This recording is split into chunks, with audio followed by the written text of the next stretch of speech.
Tal jóvenes? Tengan un excelente día. Ahora nos vemos a través de este formato polimedia que me va a servir para desarrollar el curso de física, aunque a través de las sesiones de Meet ya hemos avanzado en cuanto a los contenidos programáticos, pero estos videos lo hago con la finalidad de poder fortalecer lo que di a través de esas clases. Entonces, en cuanto a la física, como ustedes bien lo saben, la física es amplia. ¿Por qué es amplia? Porque se encarga de explicarme o me hace entender cómo se dan todos los procesos físicos a mi alrededor. Hablemos en el caso de la cinemática, podemos hablar también de la dinámica o también de la estática, ¿sí? Que cada uno de ellos me ayuda a entender algunos procesos físicos o inclusive también hablar de la óptica. Como bien está escrito, la óptica me serviría para procesos que tienen que ver con la vista o con procesos ópticos como tales. Pero ¿qué es interesante de la física? Que me va a ayudar a poder contextualizar todo lo externo y la visión principal de este curso dentro de la carrera es poder ampliar nuestro criterio y poder entender muchos procesos que nos van a servir más adelante en nuestra formación. Entonces, para este curso me interesa hablarles de dos términos al inicio del curso porque considero que son puntuales para el desarrollo de este curso como tal. Me refiero específicamente a dos, a la exactitud y a la precisión. La exactitud se los voy a explicar de una forma tan sencilla. Por ejemplo, a nivel de laboratorio, a ustedes se les pide que pesen una barra de metal, ¿sí? Y esa barra de metal, su peso exacto, ojo con eso, su peso exacto es de 10 gramos. ¿Estamos bien? Ok. Entonces, se los voy a explicar con esta gráfica. ¿Estamos bien? La exactitud se refiere a que ustedes al momento en que se les pida que pesen esa barra de metal, les dé 10 gramos de forma exacta. Esa es exactitud porque el valor medido por ustedes coincide con el valor correcto. ¿Estamos bien? Entonces analicemos la primera gráfica. Por ejemplo, de 5 estudiantes que se les pidió que midieran esa barra de hierro, a uno de ellos les dio 10 gramos exactos y a los otros, por lógica, no les dio 10 gramos, posiblemente les dio 8, les dio 7 o inclusive tal vez se aproximaron a 9, pero no les dio 10. ¿Qué quiere decir esto? Que en el primer caso no hay ni exactitud ni precisión. ¿Por qué? Porque es poca la exactitud, porque solo uno de los 5 estudiantes me dio el valor correcto o el valor que yo quería medir o comprobar. ¿Estamos bien? Ejemplo número 2. Y aquí está la conclusión. Ejemplo número 2. Aquí siguen siendo los mismos 5 estudiantes, sigue siendo la misma barra de metal, pero aquí ¿qué pasa? Que ninguno dio el valor correcto, o sea, ninguno me dio el valor de 10 gramos al momento que pesaron esa vara o esa barra de hierro. ¿Estamos bien? Pero sí están cercanos en sus medidas. ¿Qué quiere decir esto? Que por ejemplo, alguno al momento que midió le dio 9 gramos, posiblemente a otro le dio 9.3, al otro 9.2, pero estuvieron en un rango cercano. Entonces a eso se le llama precisión, porque varias medidas individuales se acercan entre sí. No es que sea el valor correcto, ojo con esto, sino es que entre varias medidas individuales se acercan los valores entre sí. Ya está la explicación. Y ahora, aquí en el esquema C, ya podemos ver que son exactos y son precisos. ¿Por qué? Porque los 5 estudiantes tomaron la medida y les dio 10 gramos a la barra de hierro o de metal y por lógica todos estuvieron precisos porque todas las medidas estuvieron en un mismo margen. ¿Estamos bien? Entonces esa es la diferencia entre exactitud y precisión. Exactitud es que me den el valor correcto y precisión es la cercanía entre las medidas individuales, pero no se acercan o esas medidas individuales entre sí están muy cercanas. Eso se llama precisión, pero la exactitud es que me den el valor correcto. Ok, sigamos. En esta parte de exactitud y precisión tenemos que hablar también del sistema de medidas como una introducción. De hecho, este tema de sistemas de medida es muy amplio, la verdad es muy amplio, es para desarrollarlo tal vez en un curso de química o en otro curso. Y aquí solo es un pequeño recordatorio de cómo hacer los procesos de conversión. Como aspecto general podemos hablar de dos principalmente, de hecho hay más sistemas de medida, pero los más comunes o los que más son utilizados es el Sistema Internacional de Medidas, conocidos como SI, y el sistema inglés. ¿Estamos de acuerdo? Bueno, en cuanto a los sistemas de medida, significa o qué podemos establecer con ellos. Podemos establecer parámetros para posteriormente hacer conversiones. ¿Estamos bien?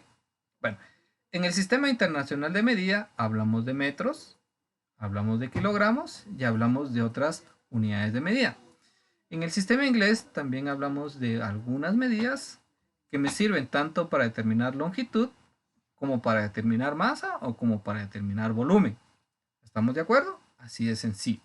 De hecho, como les comento, hay mucho que platicar acerca de los sistemas de medida, pero como este curso es un curso, la verdad, bastante rápido, entonces la vamos a establecer solo hasta ahí. Ok, ahora hablemos de conversiones. Las conversiones se tratan, como su nombre lo indica, de convertir de un sistema a otro, o bien sea de un sistema de longitud, transformarlo a otro sistema de longitud, o por ejemplo, de metros a milímetros, de metros a yardas, o de metros a pulgadas. ¿Estamos bien? Entonces, en este aspecto, vamos a conocer o vamos a tener que hacer un análisis dimensional. ¿Por qué se llama un análisis dimensional? Porque voy a tener en cuenta dimensiones. ¿Estamos bien? Entonces aquí tengo los factores de conversión. Por ejemplo, aquí tengo que un metro es igual a 39.37 pulgadas. En otras palabras, un metro también equivale a 3.28 pies. ¿Sí? Y aquí tengo otras equivalencias en cuanto a la longitud. Por ejemplo, aquí tengo cuánto mide una pulgada expresado en metros, cuánto mide un pie expresado en metros, cuánto mide una milla expresada en metros. A eso le llamo análisis dimensional porque estoy viendo qué dimensiones quiero comparar. ¿Y para qué me va a servir esto en el tema de conversiones? Porque voy a depender de estas tablas o estos factores de conversión para aplicarlos en una conversión propiamente dicha. ¿Por qué es importante el saber el tema de conversiones en el campo en que nos estamos desarrollando o en el área en donde estamos estudiando? Por ejemplo, hay varios ejercicios de este tipo. Regularmente cuando nos enseñan conversiones solo nos enseñan cómo hacerlo, pero no la importancia que tiene para nosotros. En este caso les pongo un ejercicio que dice el cultivo de café se adapta a rangos de altitud. Me voy a ubicar a este otro lado que oscila entre los 3000 a los 6000 pies sobre el nivel del mar. ¿Ok? Con una precipitación anual de 1000 a 2000 milímetros en la zona óptima para el cultivo de café arábico. Ojo con esto, se encuentra entre los 19 y 21.5 grados centígrados. ¿Para qué es importante esto?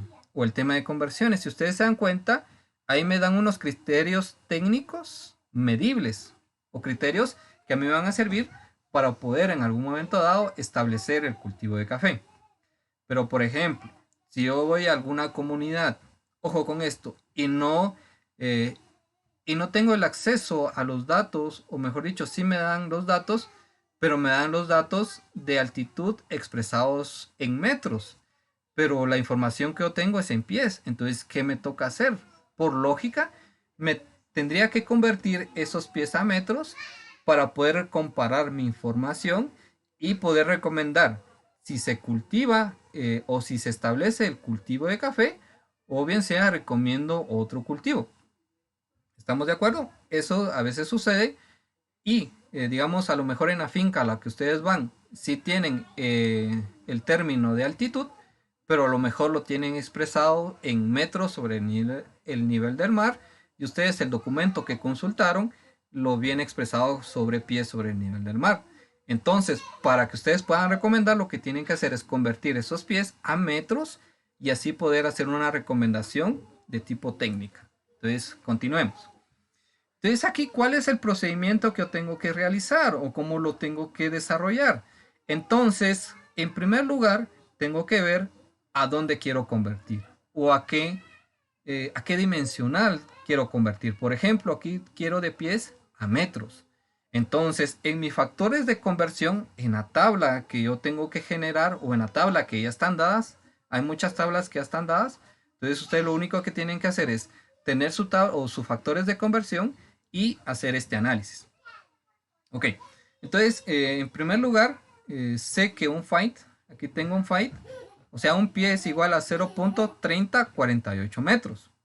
Entonces puedo utilizar ese tipo de conversión para ejecutar mi ejercicio. Entonces cuando yo quiero ejecutar mi ejercicio, entonces me salió un momento aquí de la pantalla, lo que hago es convertir esta que está de forma horizontal a una expresión fraccionaria, donde arriba escribo la dimensional en pies y abajo escribo la dimensional en metros. Vuelvo a explicar. Entonces, analizo en primer lugar qué unidad tengo y a qué unidad la quiero convertir. Tengo a pies y la quiero convertir a metros. Entonces busco en esta gama o en esta tabla de conversiones algo que me asocia a las dos. Y aquí me doy cuenta que está esta que me asocia a los pies y me asocia los metros. Entonces lo que hago es convertir esto en una fracción donde escribo un fight partido 0.3048 metros. Así de sencillo. Segundo paso importante. Entonces ahora lo que yo tengo que hacer es anotar la cantidad que quiero convertir. En este caso son los 3000 finds, o sea, los 3000 pies. Va a ser igual. Ojo con esto. Si aquí tengo finds, perdón, si aquí tengo pies, y aquí también tengo pies, por lógica quiero que el resultado me quede en metros, entonces los tengo que eliminar. Si ustedes se dan cuenta, no puedo utilizarla en esta forma que la tengo aquí. ¿Sí? No la puedo utilizar en esta forma que la tengo aquí, sino la tengo que hacer una transposición. O sea, lo único que hago es cambiarla de lugar. ¿Por qué? Porque estos pies que están aquí abajo y este pie que está aquí arriba se pueden cancelar.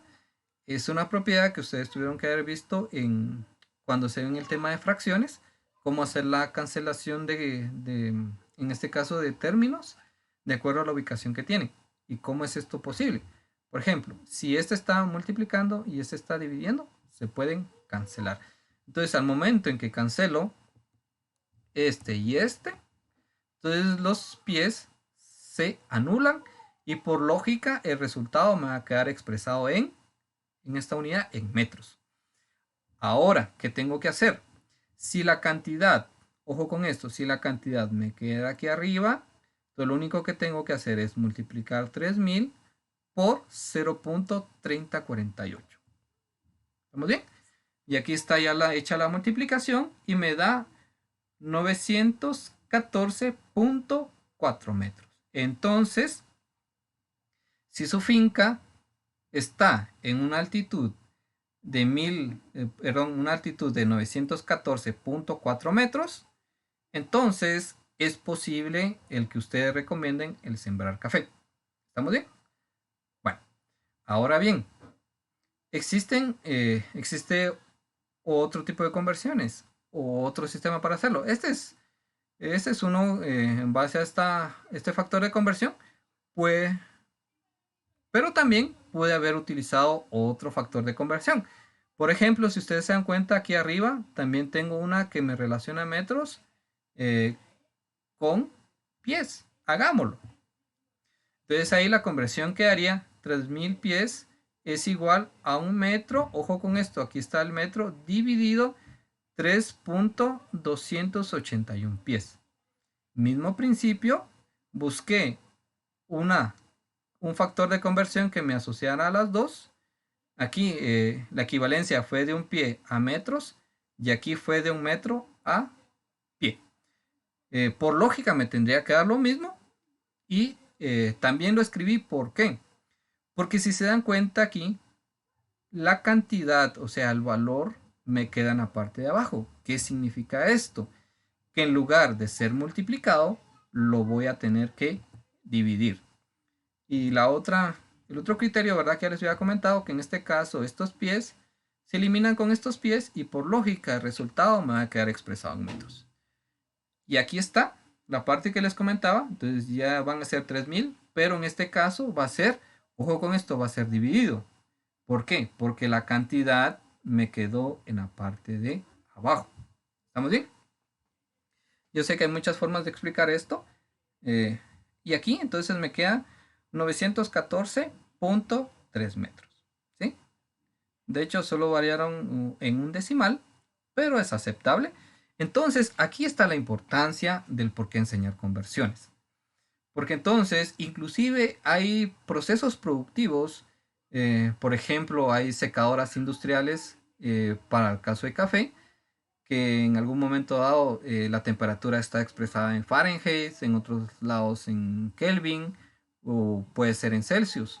Entonces, ¿para qué me sirven todas estas conversiones? Por ejemplo, a lo mejor a la finca que ustedes van a ir a trabajar, eh, su secadora tiene un termostato que expresa la temperatura en Kelvin y ustedes el documento técnico que han leído les menciona Celsius. Entonces ahí tienen que hacer una conversión. Ok. Eh, Regresando al mismo tema de café, se recuerdan que la zona apta para el café me decía que podía empezar de los 19 centígrados hasta los 21 puntos centígrados, 21.5 grados centígrados. Entonces aquí sería otro proceso. ¿Por qué? Porque aquí en este caso yo lo que tengo que hacer es convertir 19 centígrados a Kelvin. Pero para eso no tengo un factor de conversión, sino ahí lo que me dan es una fórmula de conversión. ¿Cuál es la fórmula? Temperatura en Kelvin va a ser igual a Celsius más 273.15. Así de sencillo. Entonces, temperatura en Kelvin va a ser igual a 19. ¿Y por qué 19? Porque son los centígrados que me dan en el ejercicio. Más 273.15. Esa es una constante. Siempre se va a repetir. Entonces, al momento de hacer esa sumatoria, me va a dar 292.15. Entonces, 19 centígrados equivalen a 292.15 Kelvin. Así de sencillo. Entonces, en el caso anterior, fue una conversión utilizando un factor o utilizando tablas de conversión. Y aquí me asignan una fórmula como tal para hacer la conversión de temperatura a Celsius a Kelvin. Por lógica, también va a haber una fórmula que me permita convertir de Celsius a Fahrenheit o de Fahrenheit a Kelvin. O sea, solo es cuestión de que ustedes investiguen y que ustedes profundicen en el tema. Ok. Estos fueron ejercicios que les tocó desarrollar en la clase que fue desarrollada a través de Meet. Y ahora empezamos con otro punto importante. Les pido la suma atención en este tema. ¿Por qué? Porque sé que los temas regularmente cuando se desarrollan en la clase son demasiado o se desarrollan de una forma rápida. No es que yo lo quiera así, sino es por el contenido del curso que se tiene que desarrollar de esa manera. Entonces partamos de la definición de escalar. El escalar en física es igual a magnitud. ¿Qué es una magnitud? Magnitud tiene dos aspectos fundamentales, que tiene una cantidad y una unidad de medida. Esa es una magnitud, ¿sí? Cuando les digan magnitud, se refiere a una cantidad y a una unidad de medida. Y aquí están los ejemplos de un escalar, que un escalar va a ser igual a una magnitud. Entonces, 3 kilómetros es una magnitud, por lo tanto, va a ser igual a un escalar. 10 metros es una magnitud, por lo tanto va a ser igual a un escalar. 26 Celsius es una magnitud, por lo tanto va a ser igual a un escalar. En este caso, 20 kilómetros por hora va a ser o es una magnitud y por lo tanto va a ser un escalar. Y aquí tengo 20 newtons, va a ser una magnitud y también va a ser un escalar. ¿Por qué? Porque tiene la cantidad, que sería 20, y tiene la unidad de medida, que sería kilómetros por hora. Aquí tiene la cantidad, que es 20, y aquí tiene newtons, que sería la unidad de medida. Ojo con esto. El escalar es igual a la magnitud. Así de sencillo. Estamos bien. En todos estos casos, ojo con ello, en todos estos casos, ninguno tiene una dirección. Entonces, ninguno de estos llega o puede ser un vector. Ok, ahora, la pregunta sería, ya sé que es un escalar, ahora que es un vector. Un vector es sencillo de explicar. Tiene 4 aspectos fundamentales. Tiene un origen, como lo ven aquí. Un origen, tiene una magnitud, tiene una dirección y tiene un sentido. Uniendo o sumando esos 4 aspectos, tengo un vector. Aquí lo tengo escrito de esta manera. Ustedes también ya lo tienen en la diapositiva que les compartí. Y ejemplo de ellos, podríamos decir 80 newtons a 230 azimutal. Ese es un ejemplo de vector. ¿Por qué? Porque sabemos que tiene un origen, sabemos que la magnitud es 80 newtons, sabemos que la dirección es 230 azimutal y que también va a tener un sentido. Entonces, uniendo esos 4 criterios de origen, magnitud, dirección, me va a hacer más para acá, origen, magnitud, dirección y sentido, sumando esos 4 o teniendo esos 4, lo que me da origen a un vector. Y aquí tengo otros ejemplos. Este es 3 kilómetros por hora al noreste. Aquí tengo 99 newtons al norte. Son varios ejemplos. Pero ahora entonces, el vector está compuesto de origen, magnitud, dirección y sentido. En algunos libros de texto, en el caso de la magnitud, lo conocen como módulo. Entonces, en esos libros van a ver ustedes que va a decir origen, módulo, dirección y sentido. Pero la magnitud es lo mismo que módulo. Siguiendo con la explicación, aquí ya tengo una gráfica de un vector. Analicemos qué partes debe de tener, que es de acuerdo a la anterior diapositiva. Tenemos el primer punto, que es el origen, o sea que aquí se está originando mi vector. Segundo punto es la magnitud, o sea, es todo esto. ¿Sí? Esta es la magnitud. Tercer punto, que aquí tengo ya la dirección. ¿Sí? La dirección regularmente se expresa en grados. ¿Estamos bien? Se expresa en grados. Y tercer punto, cuarto punto, que sería el sentido. Regresemos y veámoslos despacio. Origen, magnitud, dirección, que se expresa en grados, y sentido, que sería la punta de flecha. Ok, en cuanto a la dirección, tengo 4 sistemas de dirección. Tengo la que se expresa en ángulos azimutales, tengo lo que se expresa en rumbos, tengo lo que se expresa como ángulos totales y tengo el otro sistema direccional que es nombrado en relación al norte o sur. Cada uno de ellos ahorita los vamos a conocer. ¿Por qué es importante? Porque en cuanto a la magnitud, el origen y el sentido son fáciles de entender, pero ahora la dirección la puedo dar a través de estos 4 sistemas que ahorita les voy a describir cada uno de ellos. Ok. El primer sistema de dirección es el azimutal. Ojo con esto. Esto tiene muchas aplicaciones, no solo en curso de física, sino en otros cursos, por ejemplo en topografía.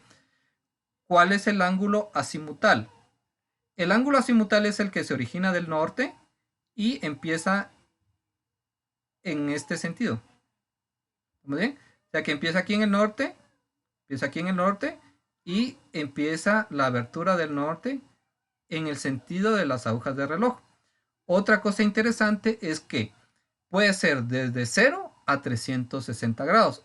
En ese rango puede estar el valor de un azimutal. Vuelvo a explicarles. El azimutal puede empezar de 0 grados hasta tener un valor de 360 grados siempre empieza en el eje del norte. ¿Estamos bien? Ok, ahí está la representación, lo que les estaba diciendo, cómo es el movimiento a favor de las agujas de reloj. Ahí tengo un ángulo azimutal porque empezó del norte. Aquí tengo otro ángulo azimutal porque también empezó del norte. Así de forma sencilla. Ahora, los rumbos, ¿sí? Los rumbos, a diferencia del azimutal, los rumbos van a ser mayores a 0 grados y menores a 90 grados. ¿Estamos bien? Otra cosa interesante, miren, los rumbos, siempre que les digan la dirección en rumbos, ojo con esto es muy importante. Cuando le digan las direcciones en rumbos, siempre va a empezar del norte, bien sea a la derecha o bien sea a la izquierda. Así empieza la abertura. Y si fuera para el caso del sur, aquí, bien sea a la izquierda o bien sea a la derecha. Así de sencillo, no se compliquen. Entonces, si es al sur, bien sea a la derecha o bien sea a su izquierda. Y como los nombro, en el caso de los ángulos azimutales, regularmente después del ángulo se escribe azimutal, o si aparece una A, significa que es un ángulo azimutal. Pero en el caso de los rumbos, van a tener esta nomenclatura, por ejemplo, noroeste, que significa que la abertura empezó del norte con dirección izquierda. Noroeste. Si fue o si es noreste, significa que la abertura empezó del norte hacia la derecha, en este sentido. ¿Estamos bien? Entonces, por lo tanto, el noroeste solo puede ser de aquí hasta acá. El noroeste solo puede empezar de aquí hasta acá. ¿Estamos bien? Y en el caso del suroeste, sería esta parte que yo tengo aquí. Entonces, suroeste sería del eje del sur abriendo en este sentido. ¿Estamos bien? Por eso esa indicación. O si fuera al sureste, sería del sur para el lado derecho. Así de sencillo. Y aquí les dejé una recomendación que dice los rumbos siempre del eje Y.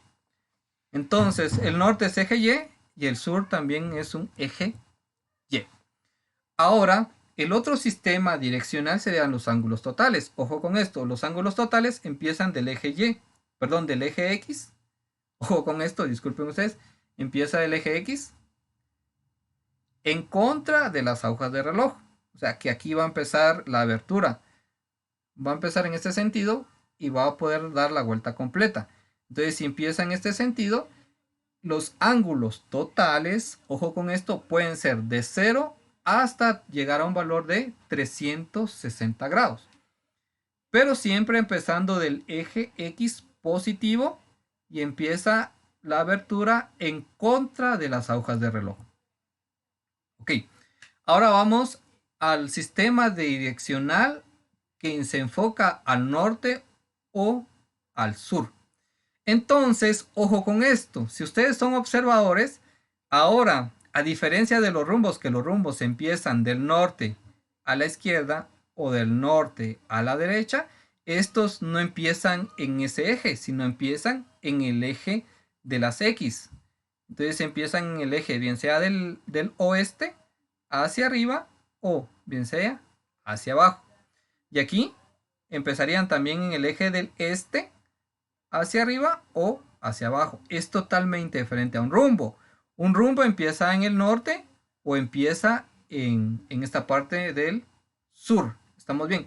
Mientras que estos, que son en relación al norte o al sur, van a empezar en el eje, en este eje, hacia arriba o hacia abajo. Y recuerden esto, van a ser nombrados al norte del oeste cuando sea en este cuadrante, o al norte del este cuando sea en este otro cuadrante, o al sur del oeste cuando esté en este cuadrante, o al sur del este, que sería este último cuadrante. ¿Estamos bien?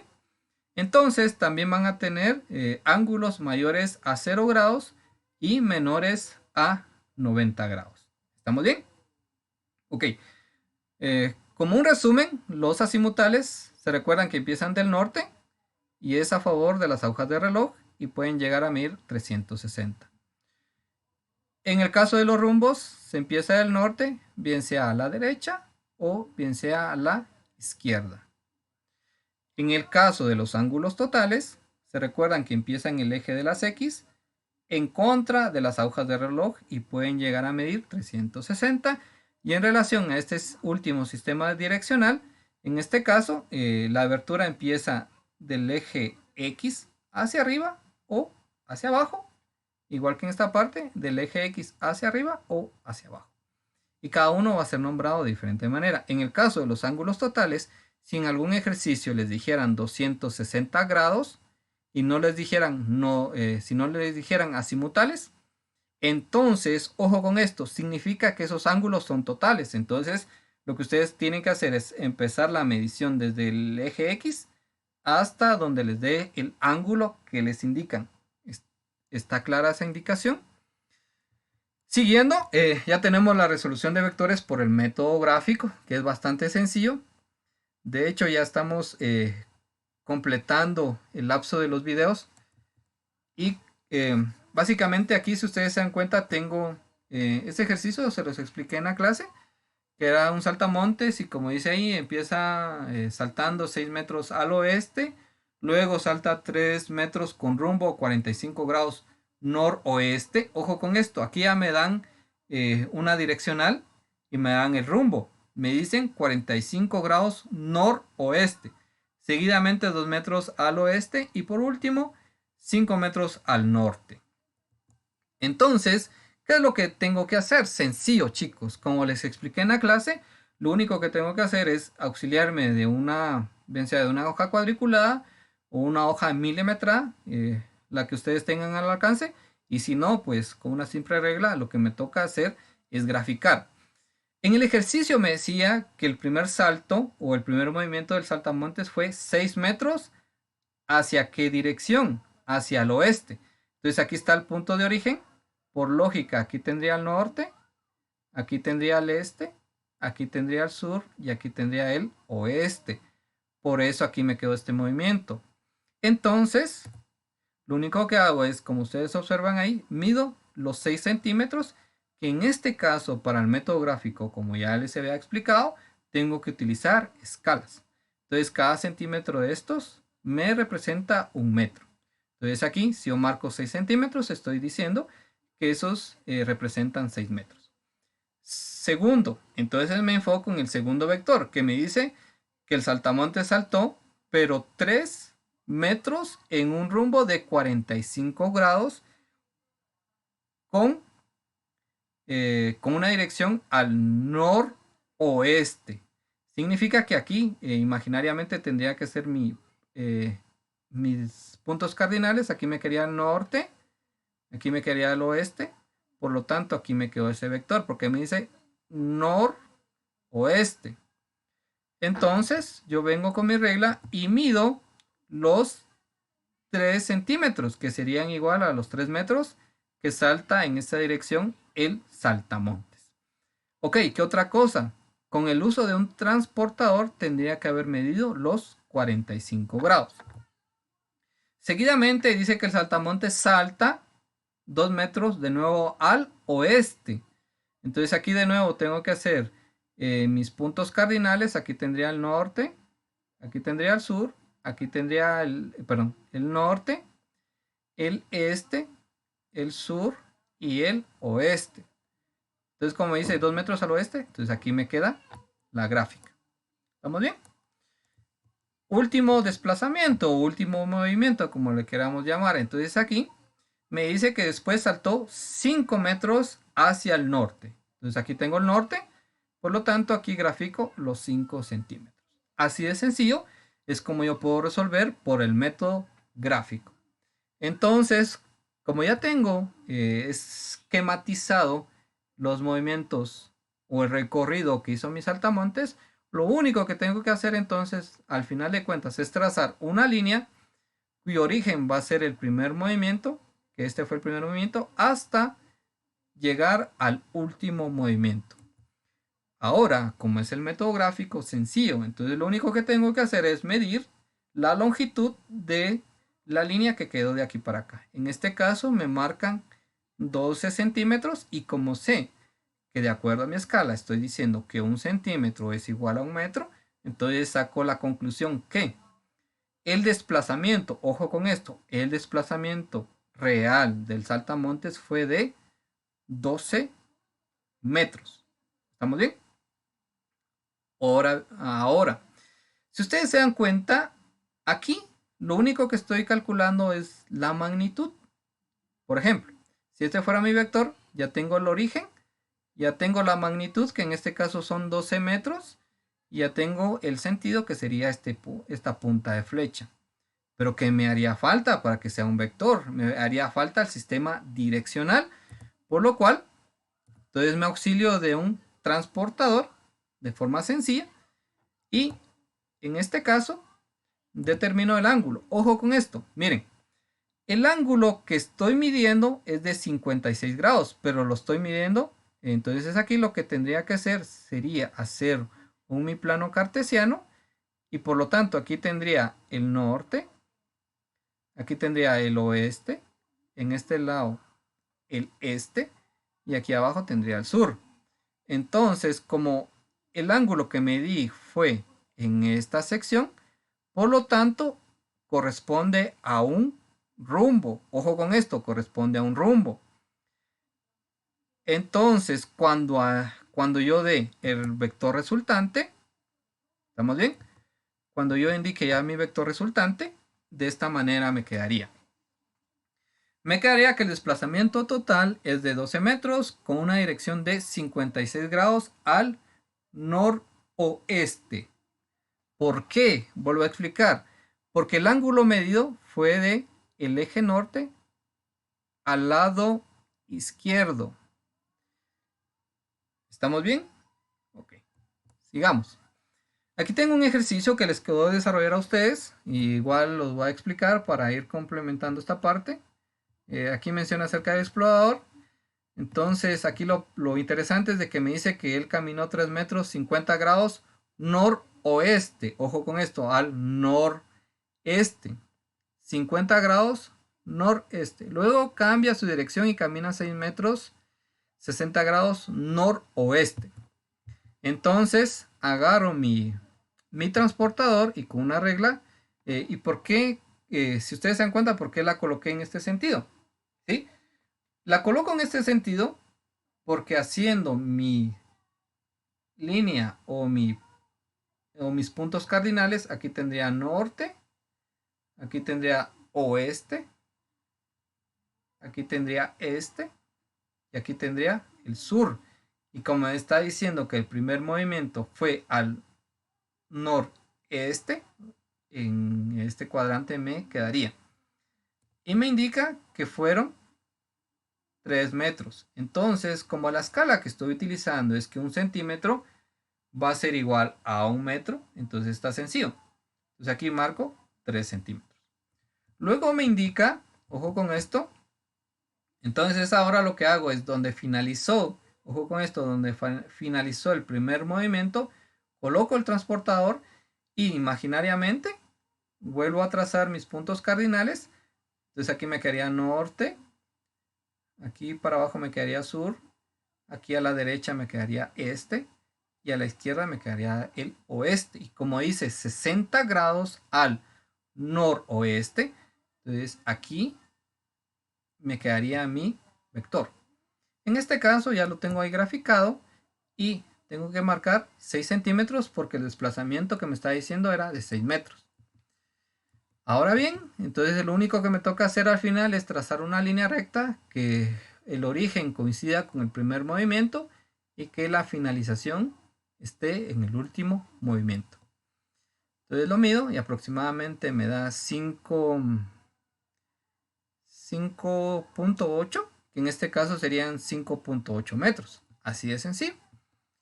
Y después, para averiguar la dirección, por lógica tendría que colocar mi transportador. Y ojo con esto, si la medición la hago de aquí para acá, sería un rumbo. Si la medición la tomo de aquí para acá, sería el otro sistema de medida, que es en relación al norte o en relación al sur. Así de sencillo. Bueno, Ahora bien, resolución de vectores por el método de componentes. Voy a retomar esto en otro video debido a la extensión de este primer video y lo hago con la finalidad que no me ocupe o que no me cueste al momento de subirlos. Entonces, tengan una buena tarde, día o mañana, de acuerdo al horario en que lo estén viendo. Y nos vemos en la segunda parte que voy a resolver los vectores, pero por el método de componentes. Entonces tengan el mejor de los días y en la segunda parte nos miramos.